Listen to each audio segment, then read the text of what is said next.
Allah berfirman dalam Al-Quran, "Summa afidhu min haitsu afadhan nas." Bertolaklah kamu dari tempat bertolaknya manusia yang lain. Ayat ini kritik kepada orang-orang Quraisy. Mereka tidak mau bertolak dari padang Arafah. Manusia yang lain yang datang dari kota Al-Madinah Al-Munawwarah, orang Arab yang tidak Quraisy, mereka bertolak dari padang Arafah menuju Musdalifah yang selanjutnya akan mabit di Mina. Tapi ada sekelompok manusia tidak mau dia bertolak dari padang Arafah. Mereka menganggap mereka kasta lebih tinggi, mereka berdarah biru, mereka orang mulia. Dibantah Allah Subhanahu wa taala, "Tsumma afidhu min haitsu afadhan nas." Bertolaklah kamu sebagaimana manusia yang hadir di padang Arafah bertolak. Wastaghfirullah, minta ampunlah kepada Allah karena status kalian sama, karena kalian juga orang-orang yang berdosa. Maka kedatangan Islam untuk menempatkan manusia di tempat yang sama. Itulah salah satu ajaran Nabi Muhammad SAW. Sampai tahun 50-an orang Amerika masih menganggap orang berkulit hitam itu budak, hamba sahaya. Orang berkulit hitam dimasukkan ke dalam kerangkeng besi di dalam kebun binatang. Mereka dianggap sama dengan hewan. Orang berkulit hitam dibawa naik kapal dari Afrika ke Amerika, dijadikan sebagai hamba sahaya. Orang berkulit hitam tidak layak bersekolah. Di saat orang kulit hitam bersekolah, maka semua berkulit putih mengejek mereka, mengolok-olok tidak layak untuk duduk di bangku universitas. Baru sekitar 70 tahun yang lalu, begitu perlakuan masyarakat yang katanya berperadaban. Bagaimana Islam memandang persamaan manusia? Nabi memanggil orang yang berkulit hitam. Bilal, sami'tu dafan na'laika baina yadayya fil jannah. Wahai Bilal, aku dengar suara sendalmu dalam surga. Kita semua tahu Bilal itu berasal dari Nubia. Nubia adalah Afrika Utara. Kulitnya hitam, rambutnya keriting. Bilal dipanggil oleh Nabi SAW. Sami'tu dafan na'laika baina yadayya fil jannah. Aku dengar suara sendalmu dalam surga, wahai Bilal. Seandainya Nabi memanggil Umar bin Khattab, orang akan berkata, Umar Quraisy dan dia anak muda yang gagah perkasa. Seandainya yang dikatakan Nabi demikian adalah Sayyidina Ali, orang berkata, Sayyidina Ali Quraisy dan dia adalah saudara Nabi SAW. Ali bin Abi Talib bin Abdul Muttalib, Muhammad bin Abdullah bin Abdul Muttalib, sama-sama cucu Abdul Muttalib bin Hashim bin Abi Manaf bin Qusay. Tapi yang dipanggil adalah Bilal bin Rabah, seorang yang miskin, susah, hamba sahaya, berkulit hitam. Nabi mengatakan, suara sendalmu sudah terdengar dalam surga. Apa amalmu, wahai Bilal? Bilal menjawab, aku tidak pernah meninggalkan sholat 2 rakaat setelah aku berwudu. Aku tidak pernah meninggalkan 2 rakaat setelah bersuci. Itulah dia sholat sunat wudu yang tidak pernah diperintahkan Nabi, dilakukan oleh Bilal. Sholat sunat wudu termasuk perbuatan yang tidak pernah dilakukan Nabi, tidak pernah disuruh Nabi, tidak pernah diajarkan Nabi. Bilal melaksanakannya dan Bilal lebih dulu masuk surga. Sendal Bilal jauh lebih mulia dari mereka yang berkulit putih, bermata biru, karena manusia yang dipandang adalah amalnya. Dalam Islam diajarkan, innallaha la yanzuru ila ajsamikum. Allah tidak melihat bentuk badan kamu, wala ila suwarikum. Allah tidak memandang bentuk paras rupa kamu, walakin yanzuru ila qulubikum. Yang dipandang Allah adalah hati kamu, wa a'malikum, yang dipandang adalah amal, etos kerja kamu. Kalau begini orang Islam melihat orang lain, dia tidak akan melecehkan, meremehkan, menyepelekan saudaranya. Kalau orang Islam diangkat harkat martabat kehormatan dirinya, dia tidak akan merasa minder karena warna kulitnya. Dia tidak akan merasa rendah karena status sosialnya. Yang diajarkan Nabi SAW, kullukum min Adam, semua kamu berasal dari Adam. Wa Adam min turab, Adam diciptakan dari tanah, berjalan di atas tanah, akan mati masuk ke liang tanah dan akan dimakan cacing tanah. Man batta'a bihi amaluhu lam yusri' bihi nasabuh. Siapa yang amalnya rendah, tidak bisa dibantu oleh nasabnya, kita hanya akan membawa amal di hadapan Allah Subhanahu wa ta'ala. Begitulah ajaran Islam. Ketika orang barat mengatakan persamaan, masyarakat egaliter, manusia dipandang, tapi sampai hari ini mereka masih memandang warna kulit manusia. Sedangkan Islam mengajarkan ketika Nabi Muhammad SAW sampai di kota Makkah Al-Mukarramah, setelah beliau membersihkan Ka'bah dari segala berhala-berhala, 360 berhala yang terbuat dari batu dan kaca, emas, perak, semuanya dihancurkan, dibakar pada tahun 8 Hijrah. Lalu kemudian Nabi memerintahkan Bilal naik ke atas Ka'bah. Bilal naik ke atas Ka'bah mengumandangkan azan. Saat itu orang kafir Quraisy Makkah berkata, aku bersyukur karena ayahku sudah mati sehingga tidak melihat burung gagak hitam ini ada di atas. Dia mengejek Bilal, dia katakan, Bilal burung gagak hitam. Nabi sedang memuliakan manusia karena warna kulitnya. Suatu ketika Nabi SAW sedang berjalan, datang seorang laki-laki berkulit hitam, budak, hamba sahaya, memeluknya erat sekali. Nabi bertanya, kenapa engkau memeluk aku? Laki-laki itu menjawab, aku miskin, aku susah, aku hamba sahaya, kulitku hitam, aku bukan orang Quraisy, aku memelukmu di dunia karena aku tidak tahu bagaimana nanti di akhirat. Karena aku merasa rendah diriku di dunia, aku belum tentu mulia di akhirat. Saat itu keluarlah ucapan Nabi Muhammad SAW, Al-mar'u ma'a man ahab, orang akan bersama dengan siapa yang dia cintai. Walaupun kulitmu hitam, walaupun kau budak, walaupun kau miskin, walaupun kau susah, tapi karena kau cinta kepadaku, kau akan bersama dengan aku nanti. Walaupun kau bukan Quraisy, walaupun kau bukan siapa-siapa, tapi karena cintamu, maka kau akan bersama dengan aku nanti di dalam surga Jannatul Firdaus. Ini agama yang mengangkat semangat orang lemah. Ini agama yang membangkitkan semangat orang yang dijatuhkan, dihinakan, direndahkan.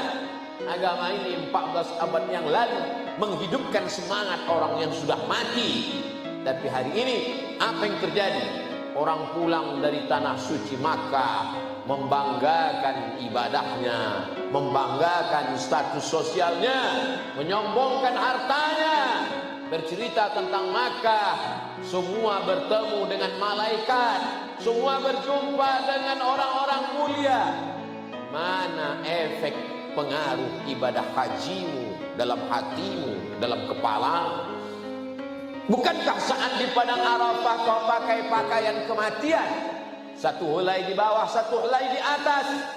Dari mulai pejabat, orang kaya, raja-raja, sampai rakyat jelata memakai pakaian yang sama. Pada tanggal 9 Zulhijjah tergelincir matahari, sholat zuhur di jamak qasar, jamak takdim dengan sholat asar, di jamak takdim dengan asar.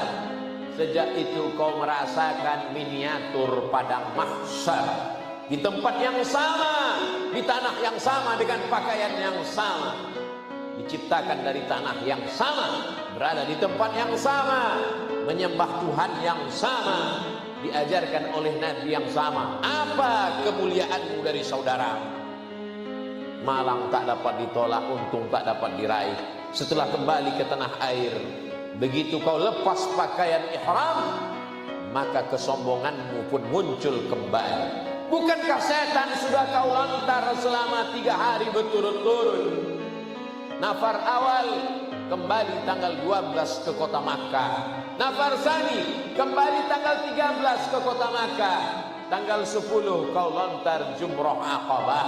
Tanggal 11 7 batu untuk jumrah ula, 7 batu untuk jumrah wusta, 7 batu untuk jumrah Aqabah. Tanggal 12 perbuatan yang sama. Tanggal 13 kau lakukan lagi perbuatan yang sama, melontar setan.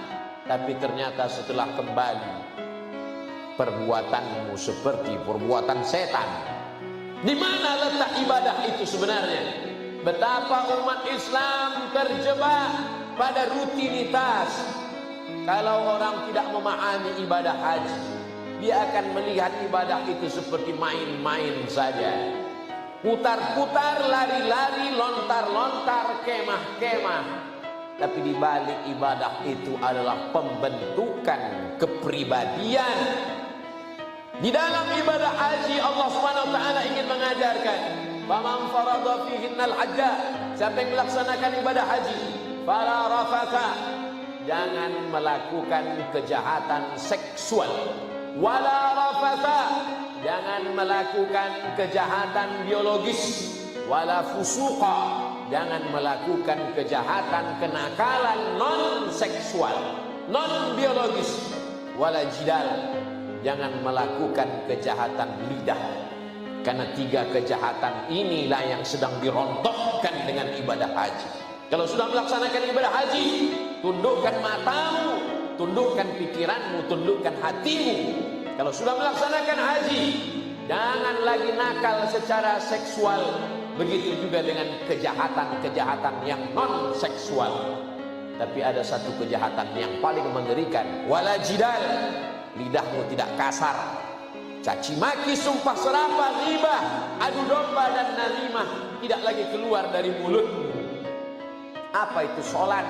Tegak, ruku, i'tidal, sujud, duduk anda luas sujud, tasahud dan salam. Tapi di balik sholat itu ada target yang mau dicapai. Mengapa kita mesti sholat?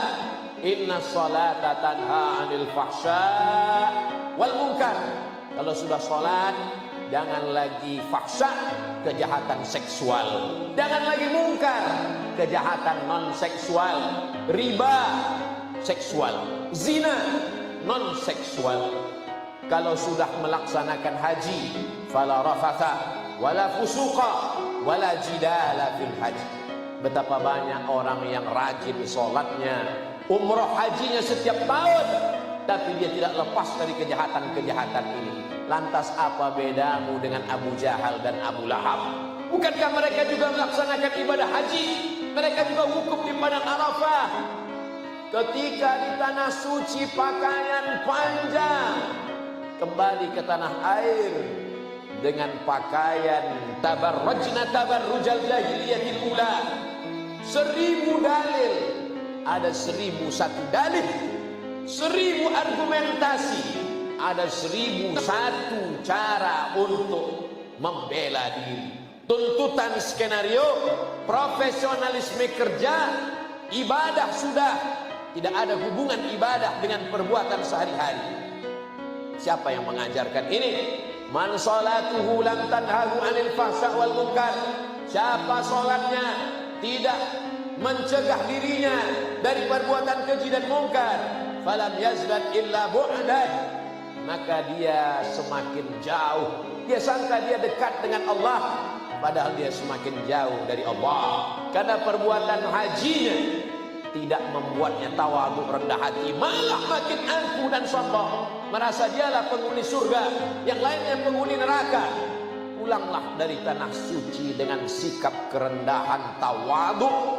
Kita berada di bawah tanah sehingga tak lagi ada orang bisa merendahkan kita, karena kita memang sudah serendah-rendahnya. Yang kita pakai pakaian kematian, yang kita lepaskan pakaian keduniawian. Berapa lama? Dari tanggal 8 hari Tarwiyah, tanggal 9 hari Arafah, tanggal 10 hari Nahar, 11, 12, 13 hari Tasyrik. Begitulah Allah ingin membentuk manusia melalui ibadah. Ibadah bukan menumpuk amal. Puasa untuk apa? Tahan makan, tahan minum, tarawih dan witir. Ada target yang ingin dicapai. Ya ayyuhalladzina amanu kutiba alaikumusyamu kama kutiba alal ladzina min qablikum la'allakum tattaqun. Semua ibadah itu ada visi misinya. Semua ibadah itu ada targetnya yang mau dicapai. Kalau tidak, kita terjebak pada rutinitas. Jangan heran menjadi muslim terbesar di dunia, tapi juga angka korupsi terbesar sejagat raya. Jangan heran jamaah haji terbanyak di dunia, tapi juga angka kriminal yang tidak kalah dengan jumlahnya. Padahal kita mayoritas. Mengapa? Karena kita tidak memahami apa itu ibadah. Kita menganggap ibadah hanyalah bekal menghadap Allah, bekal untuk mati, puasa sebanyak-banyaknya, sholat sebanyak-banyaknya, umrah sebanyak-banyaknya, haji sebanyak-banyaknya. Ibadah meluluh lantakkan keangkuhan, kesombongan. Ibadah mengingat akan kematian. Pulang haji semakin rendah hati. Selesai puasa semakin memikirkan fakir miskin. Selesai sholat menyelamatkan diri dari keji dan mungkar. Kalau tidak, maka sesungguhnya orang musyrik jahiliyah ibadahnya lebih banyak daripada ibadah kita. Hajinya juga lebih sering daripada kita. Kita hanya dituntut sekali seumur hidup. Walillahi 'alan nasi hajjul bait man istata'a ilaihi sabila. Siapa pendusta agama? Pendusta agama bukan orang yang tidak haji. Pendusta agama bukan orang yang tidak puasa. Pendusta agama adalah alladzi yukadzibu biddin fadzalika alladzi yad'ul yatim. Menyia-nyiakan anak yatim. Wala yahuddu 'ala ta'amil miskin. Membiarkan orang miskin tidak makan. Anak yatim tidak bisa ikut ujian, tidak naik kelas gara-gara 3 bulan tidak bayar uang sekolah. Sementara kita berangkat haji dan umrah berulang kali, berkali-kali menangis di pintu Ka'bah. Air mata anak yatim tidak bisa sekolah, air mata kita di pintu Ka'bah. Air mata apa sesungguhnya yang sedang kita teteskan? Bukankah ibadah melembutkan hati? Afala ta'qilun? Mengapa tidak berpikir? Allah beri kita mata, pandang pakaian di padang Arafah. Allah beri kita telinga, dengar dalil-dalil yang disampaikan ulama. Kalau benar ibadah kita, lembut hati kita, ringan tangan berbagi. Kalau benar ibadah kita, tenang jiwa kita, melihat saudara lebih mulia daripada kita. Pandang anak kecil, kau lebih mulia, dosamu belum ada. Pandang orang tua, amalmu lebih banyak. Aku belum tentu seusia dengan engkau. Andai terpandang orang kafir sekalipun, andai Allah memberikan hidayah, kau masuk Islam, dosamu belum ada. Sedangkan aku manusia bergelimang dosa. Man tawadha'a lillah, siapa yang merendahkan dirinya karena Allah, illa rafa'ahu Allah, maka Allah akan mengangkat derajatnya. Kita renungkan sejenak, apakah kita sedang mabuk ibadah atau ibadah ini sedang melembutkan hati kita?